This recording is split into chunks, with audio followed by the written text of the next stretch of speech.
Good morning to all of you. Actually, I am out of station. Coaching में नहीं हूँ, इस कारण से मुझे कॉपी में बनाना पड़ रहा है. ठीक है, एक दो क्लास इसमें मैनेज करेंगे हम लोग. हेलो एल्केन एंड हेलोएरिन चल रहा है. इसके अंदर हमारा टॉपिक है इन्वर्जन, रिटेंशन एंड रेसिमाइजेशन. एक ही एग्जांपल से तीनों डेफिनेशन को समझेंगे. ठीक है, सपोज दैट आपके पास एक कंपाउंड है. ठीक है, C2H5, इसमें इथाइल ग्रुप लगा हुआ है, इसमें हाइड्रोजन लगा हुआ है इस तरह से. इनसाइड द प्लेन है ये. ठीक है, ये डॉटेड लाइन का मतलब है एक बॉन्ड है जो इनसाइड द प्लेन है. और यहाँ पर एक मिथाइल ग्रुप लगा हुआ है, एक इथाइल ग्रुप लगा हुआ है, और यहाँ पर एक हैलोजन लगा हुआ है. ठीक है, ये हैलोजन है, ये एक मॉलिक्यूल है. अभी मान लीजिए कि यहाँ पर ये एक हैलोजन है. ठीक है ना. अब मान लीजिए कि यहाँ पे एक दूसरा न्यूक्लियोफाइल आता है जो कि इस X से ज़्यादा पावरफुल है. मान लीजिए है कि इनकमिंग न्यूक्लियोफाइल Y है जो X के कंपैरिजन में ज़्यादा स्ट्रॉन्गर है. तो ये क्या करेगा, X को डिस्प्लेस कर देगा, X की जगह पे खुद आ जाएगा और X को क्या कर देगा, चलता कर देगा. जैसे ही Y इस पर जाएगा तो यहाँ से क्या हो जाएगा, X हट जाएगा ना. क्या बन के निकलेगा, न्यूक्लियोफ्यूज बन के निकलेगा. जो निकलता है न्यूक्लियोफाइल उसको क्या कहते हैं, न्यूक्लियोफ्यूज है ना. लिविंग ग्रुप है ये. लिविंग ग्रुप, लिविंग मतलब त्यागने वाला ग्रुप है. और ये क्या है, इनकमिंग. जहाँ पे X है वहाँ क्या चला जाएगा. बाकी में कोई चेंजेस अगर नहीं होता है, बाकी में अगर जो जैसे है एज इट इज, जो जैसे है वैसा ही रहेगा. C2H ऊपर था ऑन द प्लेन तो ऑन द प्लेन है. H जैसा था जिधर था इनसाइड द प्लेन इसी एंगल में है. CH3 जैसे था बिल्कुल वैसे ही है. ये भी ये आउटसाइड द प्लेन है. ठीक है, मोटा लाइन का मतलब क्या है, ये आउटसाइड द प्लेन है. और जहाँ X था वहाँ पे अब क्या हो जाएगा, Y हो जाएगा. कार्बन 4 बॉन्ड बनाता है, 4 बॉन्ड बना रखा है. जैसे मॉलिक्यूल था पहले, जैसे इसका कॉन्फ़िगरेशन था बिल्कुल वैसा ही कॉन्फ़िगरेशन है. सिर्फ यहाँ पर क्या हुआ, सब्स्टिट्यूशन रिएक्शन हुआ. सब्स्टिट्यूशन रिएक्शन मतलब कैसे हुआ, क्योंकि यहाँ पर X को हटाया गया और X की जगह पे क्या लाया गया, Y को लाया गया. बाकी के मॉलिक्यूल जैसा था बिल्कुल वैसा ही है. तो इसको हम क्या बोलेंगे, रिटेंशन. क्या बोलेंगे इसको, इस प्रोडक्ट को नाम दिया हमने A. इसको हम क्या बोलेंगे, रिटेंशन. क्या बोलेंगे, री मतलब क्या, पुनः. जैसे था वैसे ही नहीं कहते हैं, रीस्टार्ट हो गया. तो री मतलब क्या होता है, पुनः. तो जैसा था बिल्कुल वैसा ही है, बस खाली कॉन्फ़िगरेशन जैसा था वैसा ही है, बस खाली क्या हुआ, रिप्लेसमेंट हो गया, बस खाली सब्स्टिट्यूशन हो गया. तो इसको बोलेंगे रिटेंशन. अगर मान लीजिए इसी मॉलिक्यूल में क्या होता, ये बीच में मॉलिक्यूल, इसी मॉलिक्यूल में क्या होता, यहाँ भी हम क्या करेंगे, हमको क्या करना है, यहाँ भी Y से क्या करना है इसको. मान लीजिए फिर से यहाँ पे Y लाएंगे और यहाँ पे क्या करेंगे, X को हटाएंगे. और अगर X को हटाकर Y जोड़ने के क्रम में अगर कॉन्फ़िगरेशन चेंज कर गया, जैसे मान लीजिए कि यहाँ पे C है. ठीक है, और C2H5 तो ऑन द प्लेन है तो ऑन द प्लेन ही रहेगा. अब मान लीजिए H अभी इधर था, इस साइड था, इनसाइड द प्लेन ही था बट इस साइड था. मान लीजिए H इस साइड आ गया, किस साइड आ गया, इस साइड आ गया. पहले राइट साइड था, अब किधर हो गया, लेफ्ट साइड हो गया. और CH3 भी नीचे की ओर राइट साइड में था तो किधर आ गया, लेफ्ट साइड में आ गया. मान लीजिए ये लेफ्ट साइड में आ गया. ठीक है, CH3 कहाँ आ गया, लेफ्ट साइड में आ गया. और जहाँ X इधर था लेफ्ट साइड में था तो इधर चला गया, राइट साइड में था. तो यहाँ पे X नहीं आएगा, वो Y आ जाएगा. क्या आ जाएगा, वो Y आ जाएगा. तो कहने का मतलब अगर सब्स्टिट्यूशन रिएक्शन तो हो ही रहा है यहाँ पर, साथ ही साथ कॉन्फ़िगरेशन क्या हो रहा है, बिल्कुल उल्टा हो जा रहा है. मतलब जो लेफ्ट हैंड साइड की चीज़ें थी LHS में, जो चीज़ें थी वो किधर चली गई, RHS में चली गई. जो RHS में थी वो कहाँ चली गई, LHS में चली गई. तो यहाँ सब्स्टिट्यूशन रिएक्शन तो हुआ ही हुआ, साथ ही साथ कॉन्फ़िगरेशन बिल्कुल उल्टा हो गया, चेंज हो गया. मान लीजिए इस प्रोडक्ट का नाम हमने दिया B, तो इसको हम क्या बोलेंगे, यहाँ पर इस प्रोसेस का नाम होगा इन्वर्जन. इसका नाम क्या होगा, इन्वर्जन. ये इन्वर्जन आपको देखने के लिए कहाँ मिला था, SN2 रिएक्शन में जनरली इन्वर्जन होता है. और ये कहाँ देखने के लिए मिला था आपको, SN1 रिएक्शन में. नहीं, SN1 रिएक्शन में कोई कॉन्फ़िगरेशन चेंज नहीं होता है. तो पूछेगा कि रिटेंशन किस में होता है, तो SN1 रिएक्शन में होता है. और इन्वर्जन किस में होता है, तो SN2 रिएक्शन में होता है. कुछ रिएक्शंस ऐसे भी होते हैं, मान लीजिए कुछ रिएक्शन कभी कभी ऐसा भी होता है, ये इसका नाम A है और इसका नाम B है. कभी कभी कुछ रिएक्शन ऐसा भी होता है जिसमें A और B दोनों बनते हैं. ठीक है, अगर इसका सब्स्टिट्यूशन रिएक्शन कभी कभी ऐसा होता है कि सिर्फ ये बनेगा, कभी कभी सिर्फ ये बनेगा. और किसी किसी केसेस में क्या होता है कि 50% A भी बनेगा और 50% B भी बनेगा, मतलब दोनों बनेगा 50-50%. यानी अगर तो A और B, अगर ये वाला और ये दोनों का मिश्रण अगर एक ऐसा प्रोडक्ट बने इसमें ए और बी दोनों का रेशियो 50:50 का रेशियो हो, या यूँ कह लीजिए कि हाफ हाफ का रेशियो हो जाए, ठीक है, तो वैसे मिक्सचर को हम क्या कहते हैं, रेसमिक मिक्सचर कहते हैं। क्या कहते हैं, रेसमिक मिक्सचर। मतलब जिसमें इन्वर्जन प्रोडक्ट और रिटेंशन दोनों प्रोडक्ट का मिश्रण हो उसको कहते हैं रेसमिक मिक्सचर। और रेसमिक मिक्सचर बनने वाले प्रक्रिया को क्या कहते हैं, रेसेमाइजेशन कहते हैं। क्या कहते हैं बच्चों, रेसेमाइजेशन कहते हैं। समझ में आया इन्वर्जन क्या होता है, रिटेंशन क्या होता है, रेसेमाइजेशन क्या होता है? समझ में आ रहा है कुछ बात? चलिए ये बात तो आपको समझ में आ गया, ठीक है। कहने का मतलब है कि अगर ए खाली product, if A is the only compound obtained, the process is called retention of configuration, that is retaining मतलब बरकरार रखना, रिटेनिंग सेम कॉन्फिगरेशन अराउंड अ कायरल कार्बन। इसको क्या बोलते हैं, कायरल कार्बन। कायरल मतलब क्या होता है, हैंड। कायरल मतलब क्या होता है, हैंड। मतलब कि कायरल ऑब्जेक्ट, एक कायरल ऑब्जेक्ट, कायरल मतलब जैसे अगर मान लीजिए कि ये 5 उंगलियां हैं, अगर इसका हम इमेज लेंगे तो उल्टा इमेज कैसे बनेगा? अभी इसका अंगूठा इधर है, जब इसका इमेज लेंगे तो इमेज किधर बनेगा, हमको दिखेगा किधर? जैसे मान लीजिए आप कभी अपने चेहरे को आईना में देखेंगे तो अगर दाहिना कान में अगर आप ईयररिंग पहने हैं तो आपको बायां कान में दिखाई देगा, नहीं दिखाई देगा? इमेज क्या बनता है, उल्टा बनता है कि नहीं बनता है?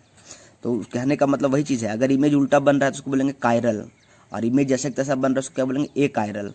तो यहाँ पर कार्बन को अगर आईना में देखेंगे तो जो पार्ट इधर दिख रहा है वो पार्ट इधर दिखेगा, और जो इधर दिख रहा है वो क्या दिखेगा, इधर दिखेगा। अगर यहाँ आईना रख देंगे, यहाँ पे बीच में क्या रख देंगे, मिरर रख देंगे, तो ये वाला वाई जो इधर दिख रहा है वो किधर दिखेगा, इधर दिखेगा, और जो चीज़ इधर थी वो इधर आ जाएंगी।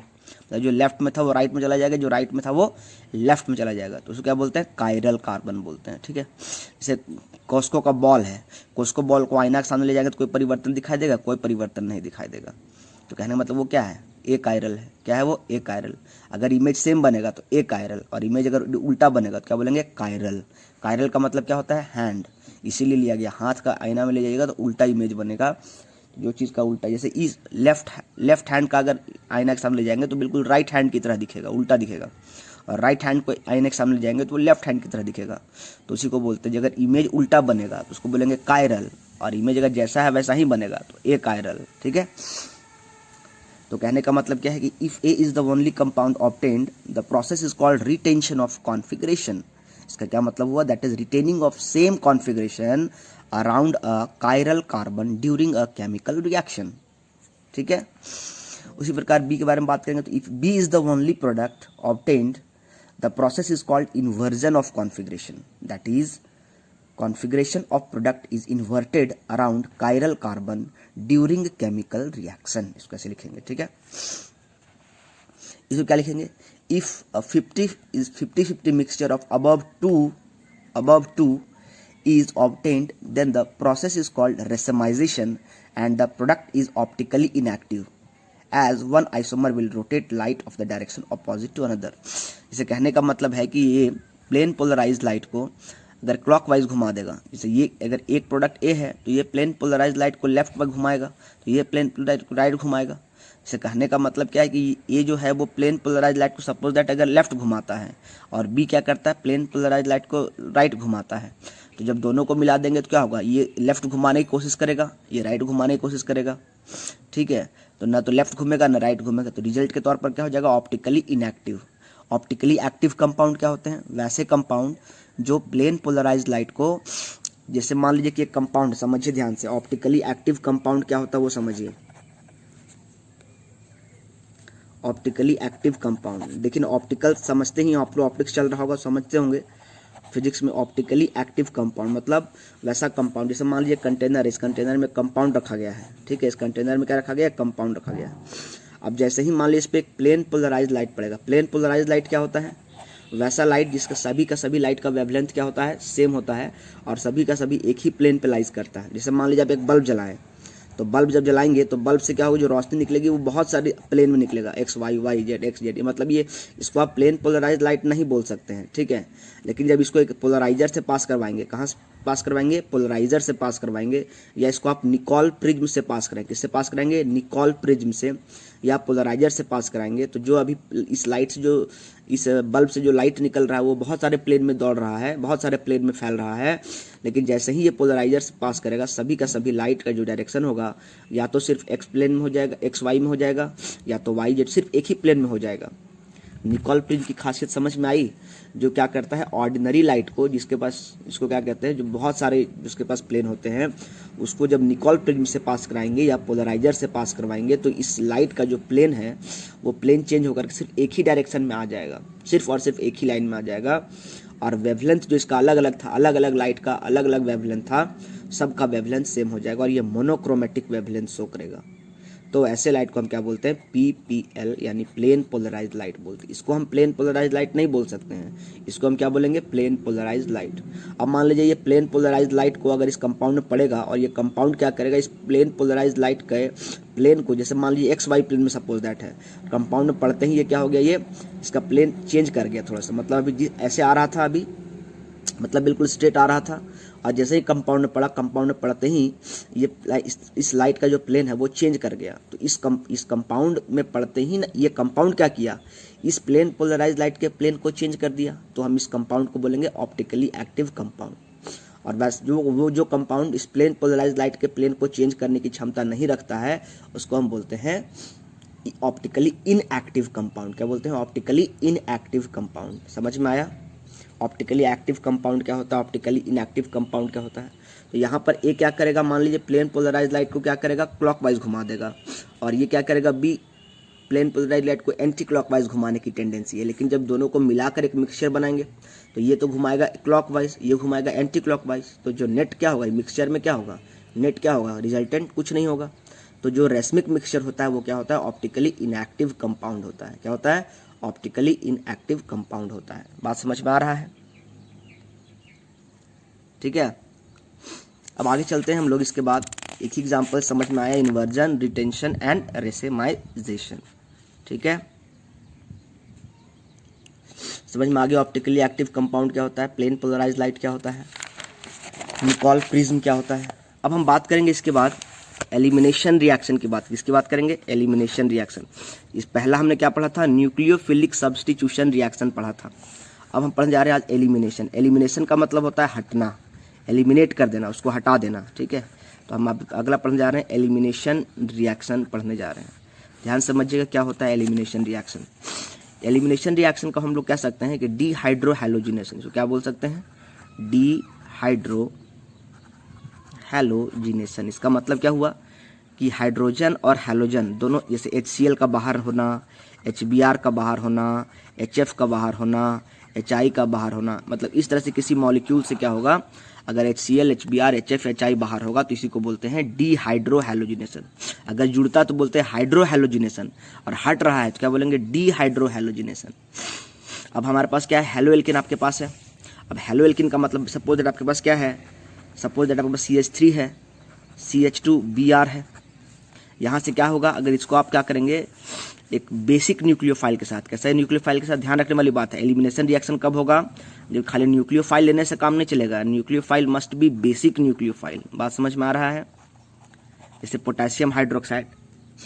ठीक है, अब आपने क्या किया, जैसे इसको रिएक्शन कराएंगे तो क्या होगा कि आपके पास CH2 हो जाएगा डबल बॉन्ड, अरे यार CH2 डबल बॉन्ड, और क्या हो जाएगा, CH2 डबल बॉन्ड CH2 हो जाएगा, प्लस क्या बन जाएगा भाई, KBr प्लस क्या हो जाएगा, KBr, और प्लस क्या हो जाएगा, H2 हो जाएगा। ध्यान समझिए एक्चुअल में हुआ क्या, यहाँ पर आपके पास क्या था, CH3, अरे यार CH3 CH2Br, और आपके पास क्या था, KOH के साथ जब आपने रिएक्शन करवाया बेसिक न्यूक्लियोफाइल के साथ तो क्या हो गया, एक बात समझिए, जिस कार्बन से हैलोजन अटैच रहता है उसको बोलते हैं अल्फा कार्बन। क्या बोलते हैं उसको, अल्फा कार्बन।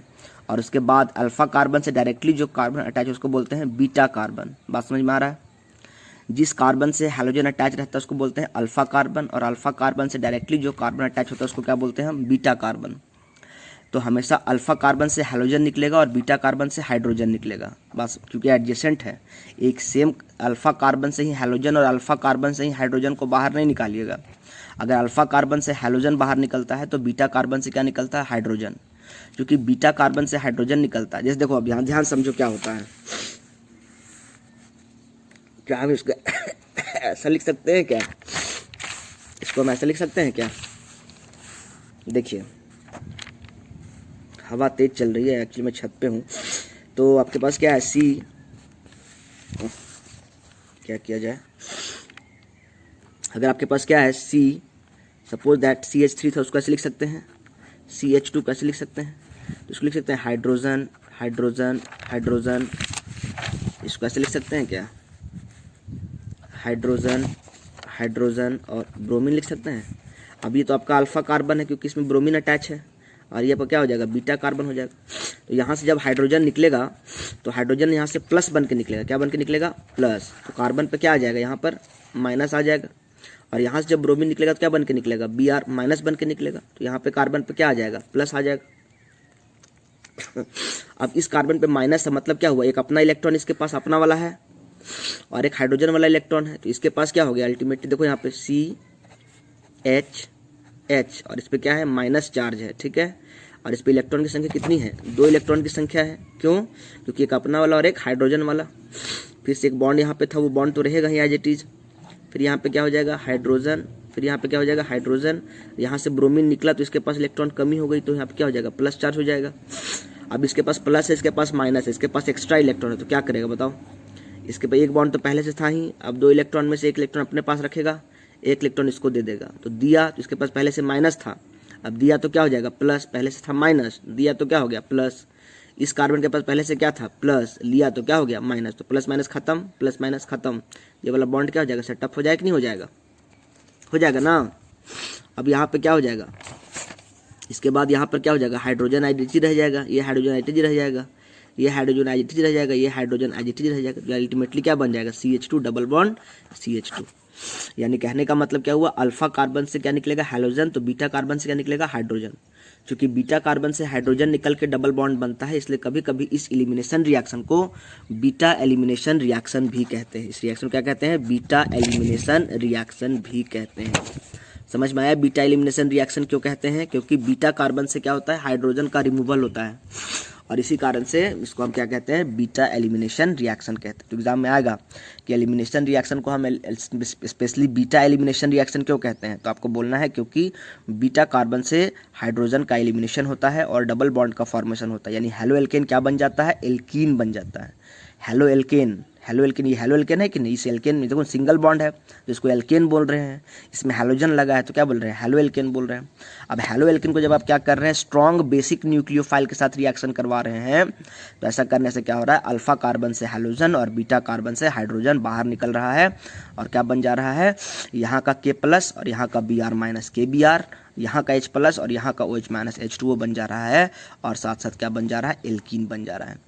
यानी एलिमिनेशन रिएक्शन में क्या मिलता है आपको, हेलो एल्केन को जब बेसिक न्यूक्लियोफाइल के साथ रिएक्शन करवाते हैं तो क्या बनता है आपको, क्या मिलता है एल्कीन मिलता है, क्या मिलता है एल्कीन मिलता है। बस यही है एलिमिनेशन रिएक्शन।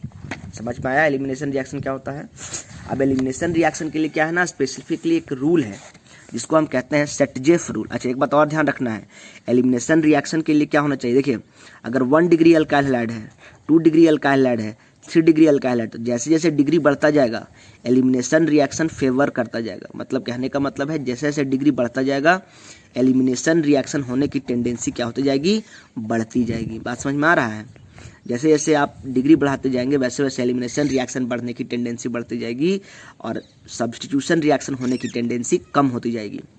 उसी प्रकार से अगर मान लीजिए 3 डिग्री से 2 डिग्री से 1 डिग्री जाएंगे, उल्टा होंगे, अगर डिग्री घटाएंगे तो एलिमिनेशन रिएक्शन होने की टेंडेंसी कम होने लगेगी और सब्स्टिट्यूशन रिएक्शन होने की टेंडेंसी बढ़ जाएगी। क्या हो जाएगी, सब्स्टिट्यूशन रिएक्शन होने की टेंडेंसी क्या हो जाएगी, बढ़ जाएगी।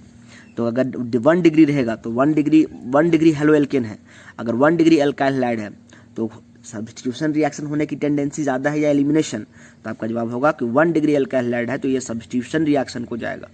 2 डिग्री अल्काइल हैलाइड है तो ये सब्स्टिट्यूशन को भी जा सकता है, एलिमिनेशन को भी जा सकता है, डिपेंड करता है किस पे, न्यूक्लियोफाइल स्ट्रॉन्ग बेसिक है कि नहीं है। अगर 3 डिग्री है तब तो वो एलिमिनेशन रिएक्शन को ही जाएगा। तो कहने का मतलब अगर डिग्री अल्काइल हैलाइड का ज़्यादा रहेगा, जब समझते हैं ना 3 डिग्री अल्काइल हैलाइड क्या होता है जी, इस देखिए अगर मान ले C है, यहाँ पे हैलोजन लगा है, अगर यहाँ पे भी CH3 है, यहाँ पे भी CH3 है, यहाँ पे भी CH3, इसको बोलेंगे 3 डिग्री अल्काइल हैलाइड। क्या बोलेंगे इसको? 3 डिग्री अल्काइल हैलाइड। क्यों? क्योंकि अल्फा कार्बन, जिस कार्बन से हैलोजन अटैच उसको बोलते हैं अल्फा कार्बन। अल्फा कार्बन से 3 अल्काइल ग्रुप अटैच है, डायरेक्टली 3 कार्बन जुड़ा है, इसलिए इसका बोलेंगे 3 डिग्री अल्काइल हैलाइड। लेकिन अगर मान लीजिए जिस कार्बन से हैलोजन अटैच है उस कार्बन से हैलोजन की संख्या है 2 ही कार्बन जुड़ा हुआ है और एक हाइड्रोजन है, तो अल्फा कार्बन से डायरेक्टली क्या कार्बन जुड़ा है? 2 कार्बन, तो क्या बोलेंगे? 2 डिग्री अल्काइल हैलाइड। क्या बोलेंगे इसको? 2 डिग्री अल्काइल हैलाइड। अगर अल्फा कार्बन से एक ही कार्बन जुड़ा है या एक भी नहीं जुड़ा है तो भी उसको हम क्या बोलेंगे जी? 1 डिग्री। यहाँ पे क्या है? अल्फा कार्बन से डायरेक्टली एक कार्बन जुड़ा है, अगर ये भी नहीं जुड़ा होता, अगर हाइड्रोजन होता तो भी इसको हम क्या बोलते हैं? 1 डिग्री अल्काइल हैलाइड बोलते हैं। कुछ बात समझ में आ रहा है? तो 3 डिग्री अल्काइल हैलाइड जो है एलिमिनेशन रिएक्शन को ज़्यादा फेवर करता है, और उसी प्रकार 1 डिग्री अल्काइल हैलाइड जो होता है वो सब्स्टिट्यूशन रिएक्शन को ज़्यादा परफॉर्म करता है। तो कहाँ एलिमिनेशन रिएक्शन होता है, कहाँ सब्स्टिट्यूशन रिएक्शन होता है? एलिमिनेशन रिएक्शन होने के लिए क्या क्या कंडीशन है? 3 डिग्री अल्काइल हैलाइड का होना जरूरी है, साथ ही साथ टेम्परेचर बहुत ज़्यादा होना चाहिए। जितना ज़्यादा टेम्परेचर रखिएगा एलिमिनेशन रिएक्शन उतना फेवर करेगा। और साथ साथ न्यूक्लियोफाइल का नेचर कैसा होना चाहिए?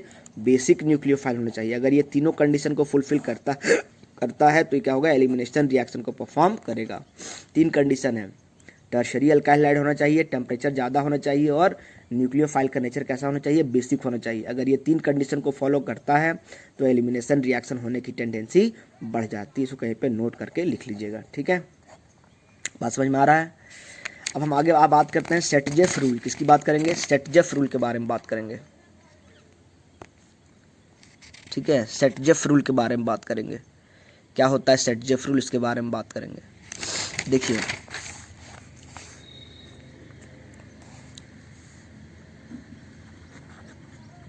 सेटजेफ रूल, सेटजेफ रूल क्या कहता है, ध्यान समझिए, ठीक है? अगर आपके पास मान लीजिए क्या है, एग्जाम्पल लेते हैं, suppose that CH3 CH2 CH2 CH3, एक एग्जाम्पल देते हैं। ये क्या है? हेलो एल्केन है। ये कितना डिग्री अल्काइल हैलाइड है बताओ जरा? 1 डिग्री है कि 2 डिग्री है? तो आपका जवाब होगा 2 डिग्री अल्काइल हैलाइड है। क्यों? क्योंकि जिस कार्बन से हैलोजन अटैच है अल्फा कार्बन, उससे डायरेक्टली कितना 2 कार्बन जुड़ा है कि नहीं जुड़ा है? तो मान लीजिए इसको बीटा बोलेंगे कार्बन, इसको भी क्या बोलेंगे? बीटा कार्बन बोलेंगे। तो 2 बीटा हो कार्बन है तो एक ठो को बीटा 1 बोल दीजिए, एक ठो को बीटा 2 बोल दीजिए। बात समझ में आ रहा है? क्योंकि जिस कार्बन से हैलोजन अटैच है उस कार्बन से डायरेक्टली 2 कार्बन अटैच है, तो इसलिए इसको क्या बोलेंगे? 2 डिग्री अल्काइल हैलाइड बोलेंगे। क्या बोलेंगे? 2 डिग्री अल्काइल हैलाइड बोलेंगे। अब 2 बीटा कार्बन है तो एक ठो को बीटा 1 नाम दे दिए, एक ठो को बीटा 2 नाम दे दिए। बात समझ में आ रहा है? अब आपको क्या करना है कि हमने क्या बताया कि हैलोजन कहाँ से निकलेगा? अल्फा कार्बन से निकलेगा, और हाइड्रोजन कहाँ से निकलेगा? बीटा कार्बन से निकलेगा। तो कहने का मतलब अल्फा कार्बन से अगर हाइड्रोजन निकलेगा तो यहाँ से ब्रोमीन माइनस बन के निकलेगा Br माइनस, तो यहाँ पे कार्बन पे क्या आ जाएगा? प्लस। तो यहाँ से 2 पॉसिबल प्रोडक्ट बन सकता है ना। अगर मान लीजिए बीटा 1 से हाइड्रोजन निकलेगा तो डबल बॉन्ड इन दोनों बीच कार्बन के बीच सेटअप होगा। अगर बीटा 2 से हाइड्रोजन निकलेगा तो डबल बॉन्ड इन दोनों कार्बन के बीच सेटअप होगा। होगा कि नहीं होगा? देखो क्या होगा, 2 पॉसिबल प्रोडक्ट निकल के आएगा, ठीक है? यहाँ से 2, अगर बीटा 1 से हाइड्रोजन एलिमिनेट करेंगे तब, और बीटा 2 से हाइड्रोजन एलिमिनेट करेंगे तब। अगर बीटा 1 से हाइड्रोजन एलिमिनेट करेंगे तो डबल बॉन्ड यहाँ पर आएगा ना। तो क्या हो जाएगा? यहाँ पर CH3 CH2 CH2 रह जाएगा, ठीक है? और यहाँ पर क्या हो जाएगा? CH डबल बॉन्ड CH2 हो जाएगा। एक हाइड्रोजन यहाँ से निकल गया ना, तो CH3 से क्या हो गया? CH2। यहाँ से ब्रोमीन निकल गया तो यहाँ पे क्या है? इस कार्बन पे प्लस और इस कार्बन पे माइनस, तो डबल बॉन्ड सेट हो गया। तो यहाँ CH ही रह जाएगा और यहाँ पर क्या हो जाएगा? CH2 हो जाएगा। तो यहाँ क्या हो जाएगा? इसलिए CH2 हो गया। अभी एक दूसरा, अगर मान लीजिए बीटा 2 कार्बन से हाइड्रोजन एलिमिनेट होगा तो यहाँ पे क्या रह जाएगा? CH3 CH2 रह जाएगा। अब CH2 से एक हाइड्रोजन निकल गया तो यहाँ क्या बचेगा? CH बचेगा। क्या हो जाएगा? CH। अब यहाँ से ब्रोमीन निकला तो क्या हो जाएगा? डबल बॉन्ड, और यहाँ पर क्या हो जाएगा? CH रह जाएगा, और यहाँ पर क्या हो जाएगा? CH3 हो जाएगा। नहीं समझ में आ रहा है? ये CH3 तो IgT रह जाएगा ना, यहाँ से CH IgT रह जाएगा, खाली ब्रोमीन यहाँ से निकलेगा, और यहाँ से एक हाइड्रोजन कम हो जाएगा, तो जहाँ CH2 था वहाँ हमने क्या कर दिया? CH कर दिया। अब 2 प्रोडक्ट आपके पास बना है, दोनों में कंपेयर करना है। अब क्या सेटजेफ रूल क्या कहता है? सेटजेफ रूल कहता है कि जो कार्बन डबली बॉन्डेड है, ये कार्बन ये डबली बॉन्डेड है, ये कार्बन ये डबली बॉन्डेड है, तो कहने का मतलब ज़्यादा से ज़्यादा उसके साथ अल्काइल ग्रुप जुड़ा होना चाहिए। तो डबली बॉन्डेड कार्बन ये है, इसके साथ क्या अल्काइल ग्रुप जुड़ा है? एक मिथाइल ग्रुप जुड़ा है ना। और ये डबली बॉन्डेड कार्बन यहाँ पे है, एक ये है एक ये है, तो ये डबली बॉन्डेड कार्बन से कई गो अल्काइल ग्रुप जुड़ा है, इससे कितने अल्काइल ग्रुप जुड़े हुए हैं, तो आपका जवाब होगा एक भी नहीं। इसका मतलब क्या हो गया, एक भी नहीं, इससे एक भी अल्काइल ग्रुप नहीं जुड़ा है, जबकि इससे एक अल्काइल ग्रुप जुड़ा है। इधर तो गोली मारो, इधर कहने के बाद इधर तो तुम्हारा दो अल्काइल ग्रुप जुड़ा हुआ है, इथाइल है, इधर तुम्हारे पास प्रोपाइल है, इधर को मत देखो, ठीक है, राइट हैंड साइड में देखो कि कितने अल्काइल ग्रुप जुड़े हैं, जी डायरेक्टली कितने कार्बन जुड़े हैं, इधर तो एक ही, इसको मत देखो कि ये दो जुड़ा है, जो कार्बन डबली बॉन्डेड है उस कार्बन से डायरेक्टली कितना कार्बन जुड़ा है, इधर भी एक जुड़ा है, इधर भी एक जुड़ा है, यहाँ पे क्या है भाई, डबली बॉन्डेड कार्बन से इधर भी एक जुड़ा है, इधर एक भी नहीं जुड़ा है। तो कहने का मतलब कि जो डबली बॉन्डेड कार्बन से ज़्यादा अल्काइल ग्रुप जुड़ा होना चाहिए तो वो प्रोडक्ट ज़्यादा बनता है।